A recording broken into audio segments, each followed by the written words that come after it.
global warming yang mempengaruhi panen dunia ini. Namun tantangan itu justru juga datang yang terberat adalah dari karya manusia sendiri, yaitu teknologi yang tidak bisa diembel-embeli dengan akhlak ini. Ini tantangan besar.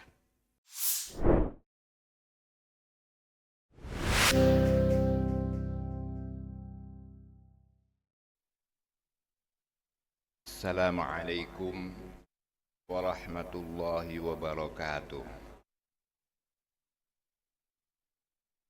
Alhamdulillahilladzi awdaha lana subulal hidayah wa azala an basairina gishawatal ghawayah wa ja'alana min ahli sunnati wal jamaah wa insyaallah min ahli sam'i wa ta'ah. Wassalatu wassalamu ala nabiyyir rahmah Sayyidina wa maulana Muhammadin wa ala alihi wa ashabihi wa man tabi'ahum bi ihsanin ila yaumil qiyamah.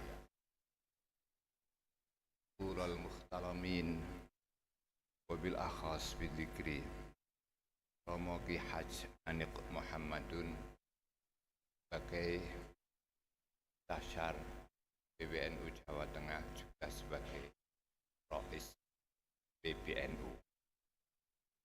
Yang mulia Bapak Profesor Ki Haji Nizar Ali sebagai Wakil Ketua Umum yang alhamdulillah berhadir pada kesempatan yang sangat mulia ini.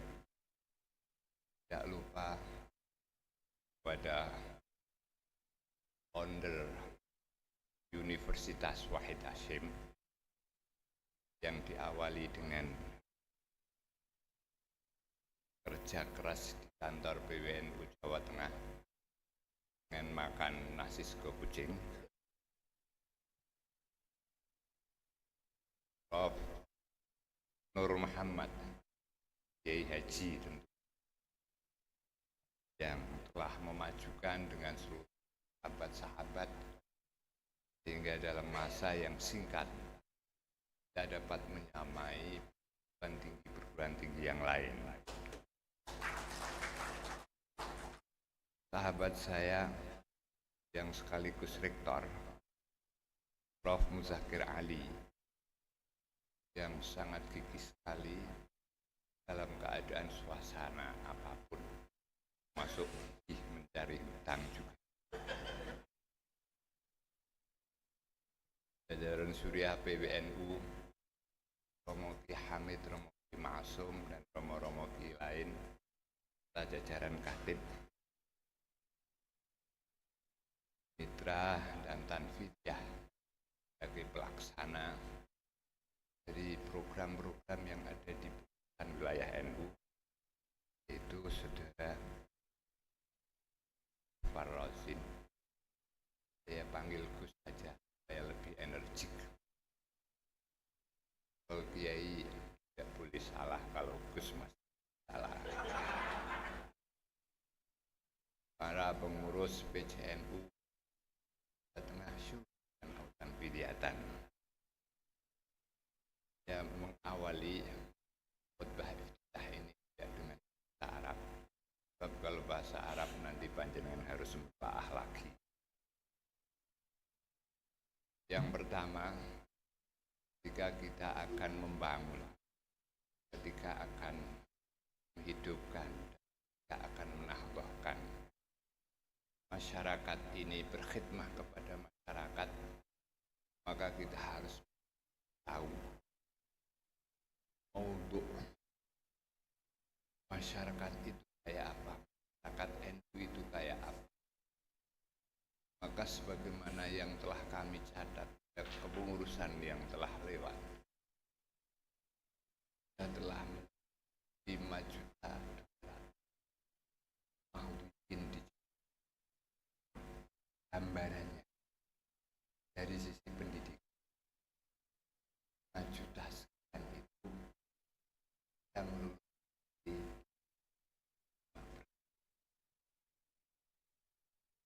5%. Ya,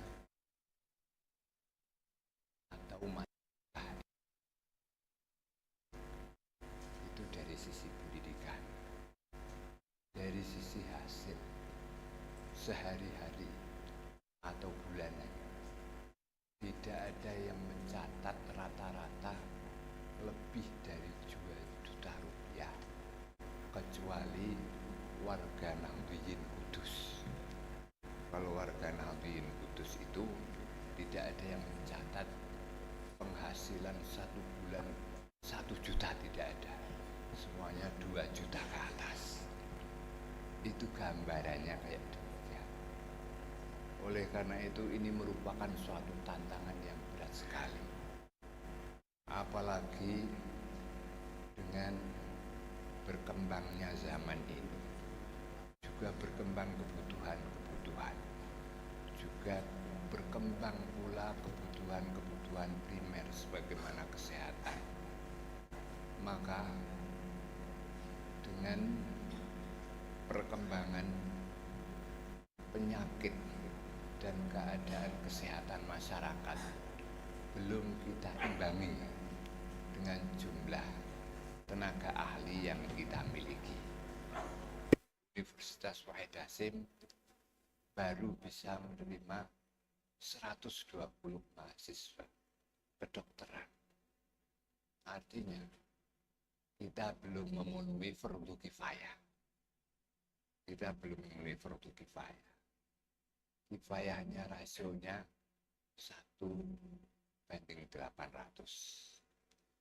untuk tenaga medis. Tapi saya kira di Indonesia ini masih 1:1500. Berarti kifayahnya baru separuh. Kira-kira dosa semuanya kalau bisa kifayah. Untuk kifayah jangan dipahami. Hanya pokoknya itu ada yang satu menyalati, yang lainnya gugur. Itu kifayah tidak dalam pemahaman sosial dan kehidupan sehari-hari. Inilah keadaan warga Nahdlatul Ulama. Apalagi saat sekarang ini, Bapak-bapak, dunia semakin maju. Di samping itu dunia semakin kacau. Keadaan geopolitik internasional sudah kayak demikian. Bagaimana pertama kali kita dibingungkan dengan perang yang tidak kita hadapi, yaitu peperangan antara Rusia dan Ukraina. Kemudian bagaimana dampak peperangan yang ada di Timur Tengah dan lain sebagainya. Bagaimana panasnya sekarang dan kemungkinan penggunaan senjata-senjata yang non-konvensional, misalkan nuklir dan lain sebagainya. Belum lagi tantangan masa depan anak-anak kita bukan bersaing dengan anak-anak kita, tapi anak-anak kita akan bersaing dengan mesin, yaitu artificial intelligence. Ini sangat berbahaya sekali. Suatu teknologi yang justru akan memusnahkan peradaban manusia. Oleh karena itu, anak-anak sekarang kita ini dan mahasiswa harus kita gambar-gambarkan, kita kerjakan untuk masuk ke dalam dunia nasional maupun internasional, tidak secara fisik, tapi secara maya, harus mewarnai Ahlus Sunnah wal Jamaah ini dalam dunia internasional.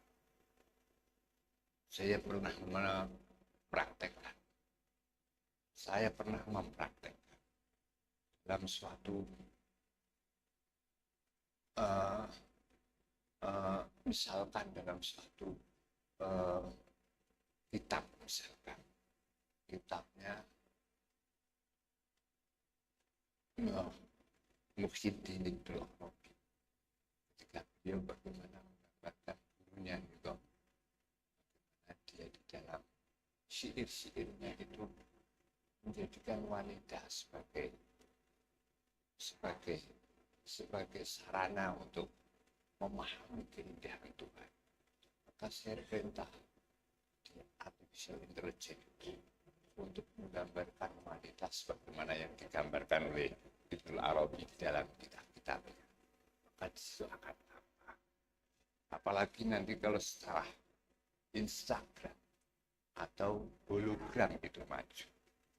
Kalau semua kita masukkan data-data yang ada di dalam kitab Imam Ghazali dan lain sebagainya dengan sifat-sifatnya dan lain sebagainya, maka kita akan belajar pada beliau dengan hologram yang tampak ada di mata kita. Ini adalah suatu hal yang sangat mungkin sekali, sebab perkembangannya sangat cepat sekali. Ini tantangan kita, saudara-saudara.